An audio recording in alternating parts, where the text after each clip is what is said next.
we are talking about lesson 10.2 today, which is inverse trigonometry. This is very closely related to 10.1, which was our trigonometry ratios, but now we're going to be kind of going the other direction. So in 10.1, you were given an angle and some sides and asked to find a different side. Today, we're going to be talking about what if we're given sides and need to find the angle. Well, the way we do that is we use what we call our inverse trig functions. So these inverse trig functions are going to be used to find missing angles.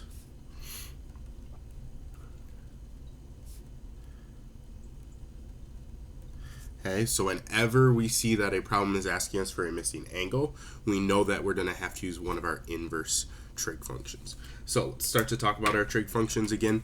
We have three of them. We have sine, cosine, and tangent.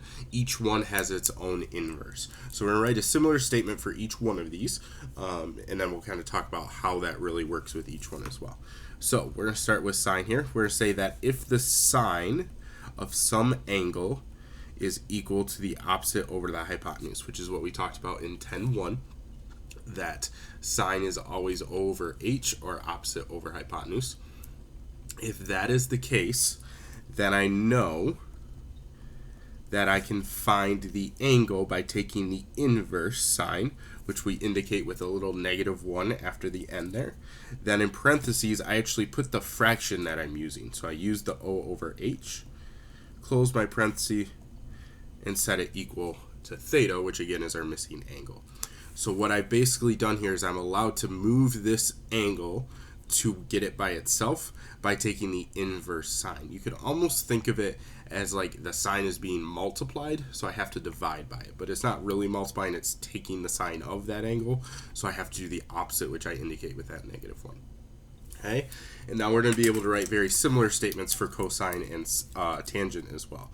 So for cosine, if the cosine of an angle, theta, is equal to the adjacent over the hypotenuse, because remember we're talking SOHCAHTOA, cosine is a over h, then I know that the inverse cosine, which again is just cosine with a -1 up top, of my fraction is going to equal my angle measure. And finally, we'll write the same thing for tangent. So if tangent of theta is equal to, well, tangent is TOA over A, then inverse tangent is going to be O over A is equal to our angle theta. One quick note I do want to make here, these are going to be on your calculator. On our standard calculators, they are simply right above each of our trig functions. You just have to hit second in them. On your phone, same thing. If you turn it sideways, you'll see sine, cosine, tangent. There's a second button up in the corner. Once you hit that, they turn to inverses. The other thing I do want to point out, though, some calculators use a slightly different notation. They call this arc sine instead of sine to the -1. So if you see arc sine, that's also the inverse. Same thing with the others. This could be arc cosine and arc tangent. Okay, so if you are on a different calculator, you may see those instead of the inverses. It's not very common anymore, but you may still see that. So let's go ahead and jump into these. We're going to set these up the same way we set them up in section 10.1, but obviously the solving is going to be a little bit different because I'm solving for angles now. So let's take a look at number 1. First of all, in number 1, I'm trying to find x, and I can see that x here is labeling this angle that's down here in the bottom right corner. Okay. It is important as well to know that these are all right triangles. Technically, these were not told to us, but we can assume that they are. Excuse me. So I know that I'm trying to find x. Now, my way to find that is to figure out which trig function I need to use. So I need to figure out what sides I have. Well, first of all, my 21 is across from my 90-degree angle, so that's my hypotenuse. I know I'm going to use that. And then I'm going to be basing on this angle here because that's what I'm trying to find. So then the 14 is the side that forms that angle. That's the adjacent side, or the side that's next to it. So I'm using A and H. So I am going to use, let's see, that's cosine. So I'm going to use cosine of my angle, which now I don't know my angle. So I'm just going to call it x because that's what I'm trying to solve for. And I'm going to set it equal to my fraction. Now cosine is adjacent over hypotenuse. So this is going to be 14 over 21. Real quick here, if you look at this fraction can be reduced, but I'm not done yet, and I'm going to put that into my calculator. I'm just going to leave it. There's no reason to reduce it and possibly make a mistake there. We're just going to leave it as is. What I do need to do, though, is I need to get x by itself. So this is where this inverse piece is going to come in. So right now, we're at the point where we have cosine of an angle is equal to a over h. Cosine of x is equal to 14 over 21. That's this piece. So if I want to get the angle by itself, what I have to do is take the inverse of the fraction, or what it's equal to, and that's going to give me the angle. So if I do that here, I'm going to do the inverse cosine of 14 over 21 is going to equal my angle, which I'm now calling x. Well, just by setting that up, I now have x by itself. So if I can type that into my calculator, I'm going to have my answer. So let me grab my calculator here, get it to where you can see it. Okay, and I need to do my inverse. So let's go ahead and start. I'm going to do second and then cosine. That gets me my cosine to the -1, or that inverse. Then I type in the 14 divided by 20. Okay, the reason for that is the difference between, say, 4, not very much. It's really small. And so for our cases, we're okay to actually round to the nearest whole number. And that's what I'm going to want you to do for all these angles. So I'm going to round just to the 48 here because the 1 keeps the 8 the same. So I'm going to call this 48 degrees. Excuse me. Let's go ahead and move on to number 2 then. Very similar type problem. I'm trying to find x, which is my angle. Here it's in the bottom left. Okay, and I need to figure out what sides I have. Well, if I go for, let's start with the 15. This side is next to it. It's forming it, but it's not across from the 90. The cross from the 90 is up here. That's going to be my hypotenuse. I don't have that, so I won't use that. But my 15 here is my adjacent side. And then I can go across my triangle to get to the 8, which is going to be my opposite. So I'm using opposite and adjacent. Well, opposite and adjacent is based on tangent, so I'm using this one here. So I'm going to do tangent of my angle x is going to equal the 8 divided by 15. Now again, if I'm trying to get the angle by itself, I need to take that inverse. And this step of taking the inverse is always going to happen if I'm solving for an angle. Okay? And it's just a good habit to get into, to know that if I'm solving for an angle, I have to take an inverse. Okay, and that's going to equal my angle x. So again, I'm going to grab my calculator here, get it to where you can see it, and we're going to type that in. So I'm typing in the inverse tangent of 8 divided by 15. Hit enter, I get 28.07, which we're just going to call 28 because we're rounding to the nearest whole number. Number 3. Number 3 is a little bit different here. You will see some questions like this on your homework where I actually give you all 3 sides. Now, I don't have to do that. I've given you more information than you actually need here. What I need to do is I need to figure out angle D and angle F. Well, if I start with angle D, that's this angle here. I'm missing that angle, which means I need to use an inverse to find it. But because I have all 3 sides, it doesn't actually matter which trig function I use. Because I know my opposite, my hypotenuse, I could use sine. I know my adjacent, my hypotenuse, I could use cosine.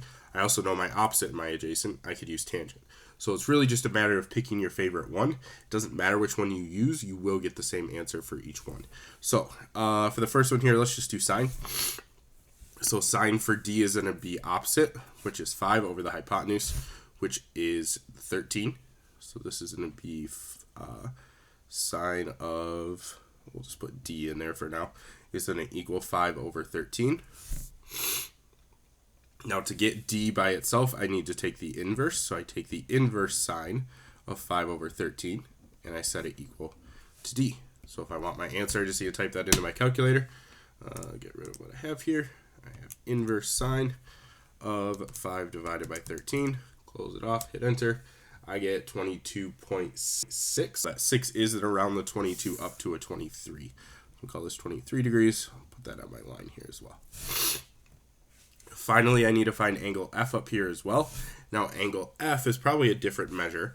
There's a couple ways you can find this, okay? I'm going to suggest that you still use the trig to find it, just to verify that everything still works out. But again, you still have the option of choosing whichever one you want. Let's go ahead, we'll use cosine here. Okay, cosine of F is going to be adjacent over hypotenuse. Well, adjacent is the 5, so it's still going to be 5 over 13. But now I'm using cosine of that, so when I take my inverse cosine of 5 over 13, I should be getting a different answer. which is equal to f. Let's go ahead and find it here. Get on the screen. I'm doing inverse cosine of 5 divided by 13. Close it and hit enter. I get 67.38. The 3 is going to keep the 7, so we're going to call this 67 degrees. Okay. Now, if you were listening closely to what I just said, I said I'm still want to use trig to verify. What we do know is these angles have to add up to 180. And I already know I have 90 and I have 23. If I added those together and took it away from 180, I would get that same 67. Okay. So there's a couple ways to kind of check that. I need to see some work.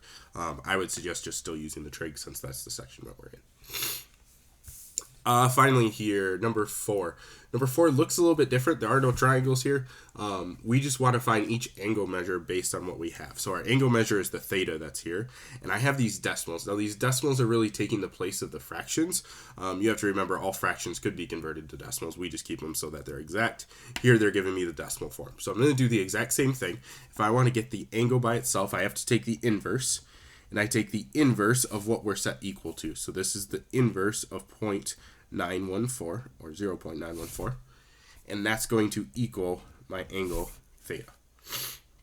So if I want to find that, I go to my calculator, inverse cosine 0.914, type it in, close your parentheses, hit enter, and I have 23.9. Well, the 9's that are around the 3 up, so we're going to call this 24 degrees. Okay, so these ones without the triangles are actually probably a little bit easier because all you got to do is take your inverse, type it into your calculator, and you have your answer. Okay, so same thing for part B. I'm going to take the inverse sine of 0.829. That's going to equal my theta. Go to my calculator here. Go over on this side. Okay, I'm taking the inverse sine of 0.829, which gives me 55.996. That's going to round up as well, so we're going to call this 56 degrees. And finally, tangent of 4.705.